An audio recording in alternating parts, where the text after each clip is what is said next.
jeshi la polisi katika mkoa wa Mwanza linamshikilia na linaendelea kumhoji mwanamke ambaye anafahamika kwa jina la Loveness Daniel Kisile. Huyu ana umri wa miaka 30 na ni mkazi wa mtaa wa Temeke katika kata ya Mandu wilayani Nyamagana. Mwanamke huyo ameshikiliwa kwa tuhuma za kutoa taarifa za uongo kwa mume wake, ndugu zake, kuwa ametekwa na watu watatu wa jinsia ya kiume ambao walieleza kwamba walikuwa wakitaka fedha kiasi cha shilingi milioni 10 ili wasiweze kumdhuru na kuondoa ujauzito wake, taarifa ambazo hakika hazikuwa za kweli na zilisababisha kuzuka kwa taharuki kwa mume wake, lakini kwa familia nzima na jamii, huku zikisababisha jeshi la polisi kuhangaika usiku kucha likimtafuta mwanamke huyu ambaye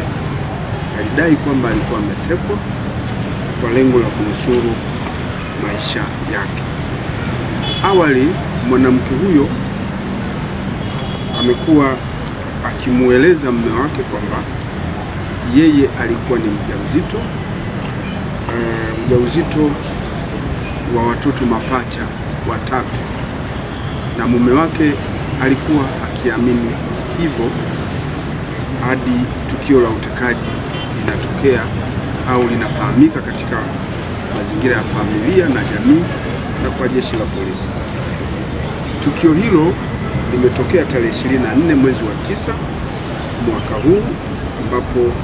ilikuwa ni majira ya saa 5 za usiku huko katika mtaa wa Temeke, kata ya Mandu, wilaya ya Nyamagana, ambapo mtuhumiwa huyo Loveness Daniel Kisile alitoa taarifa hiyo ya uongo kwa kupigia simu mume wake aitwaye Hosea Joel Lusigwa kwamba ametekwa na watu watatu wa jinsia ya kiume ambao walikuwa wakitumia usafiri wa pikipiki na gari, na alidai kwamba namba za pikipiki na gari hakuweza kufahamu usajili wake. Alidai kuwa watu hao ambao walimkamata kwa nguvu na kumfunika uso kwa kutumia mfuko wa sulfate usoni ili wasiweze kutambulika kwa wepesi, na kudai kuwa waliondoka naye na kwenda naye sehemu ambayo yeye alikuwa haifahamu. Taarifa hizo ziliripotiwa kituo cha polisi Nyakato, na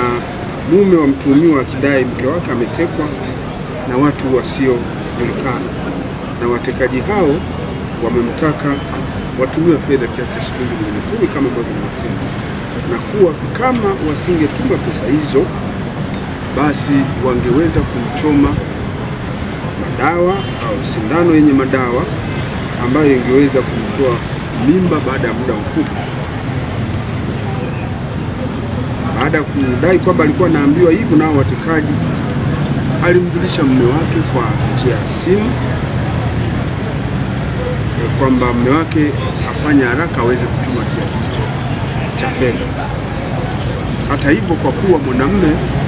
tayari alikuwa amekwisha ripoti taarifa hizo kwa kituo cha polisi, na tayari jeshi la polisi mkoa wa Mwanza lilikuwa linafanya ufuatiliaji, liliendelea kuweka mtego kuhakikisha kwamba linawakamata watuhumiwa wale wote ambao ilikuwa inadhaniwa kwamba ndio walikuwa wanafanya tukio hilo la utekaji. Baadaye, wakati ufuatiliaji wa tukio hilo unaendelea, ndipo mwanamke huyo huyo mwanamke ambaye anaitwa Loveness Daniel Kisile aliyedai kwamba alikuwa ametekwa aliweza kupatikana akiwa salama na nguo zake akiwa amezichana yeye mwenyewe uko katika mtaa wa Meko, kata ya Buzuruga, katika wilaya ya Ilemela. Uchunguzi wa jeshi la polisi ulikuwa unaendelea, ulifanikisha kumkamata mwanamke huyu. Baada ya mwanamke huyu kuwa amekamatwa na jeshi la polisi na kuanza kufanyiwa mahojiano, dalili zake baada ya kuwa tunamhoji, ilionekana kwamba taarifa alizokuwa akitoa hazikuwa na uhalisia, kwa sababu alidai kwamba wakati huo tayari ule ujauzito wake ulikuwa umeshaharibika, na akadai kwamba vile vichanga vilivyoondolewa katika tumbo baada ya kuwa vimetoka baada ya kuchomwa sindano tayari vilikuwa vimechukuliwa na wale watuhumiwa ambao walimteka na kutoweka navyo katika mazingira ya kutatanisha, kwenda navyo kula alipokuwa akifaa. Basi baada ya taarifa hizo, jeshi la polisi tukamwangalia, tukajenga mashaka kuhusiana na taarifa hizo ambazo alikuwa akizitoa. Kutokana na hali hiyo, jeshi la polisi tulimchukua mwanamke huyo Loveness Daniel Kisile na kwenda kumfanyia uchunguzi katika hospitali ya Sekotule, ambapo baada ya uchunguzi wa kitaalamu iliweza kubainika kwamba taarifa alizokuwa akitoa mwanamke huyo hazikuwa na ukweli wowote, kwani ilionekana kwamba mwanamke huyo hakuwa na ujauzito kama alivyodai. Lakini baada ya kuendelea kumhoji zaidi, mwanamke huyo aliamua kukiri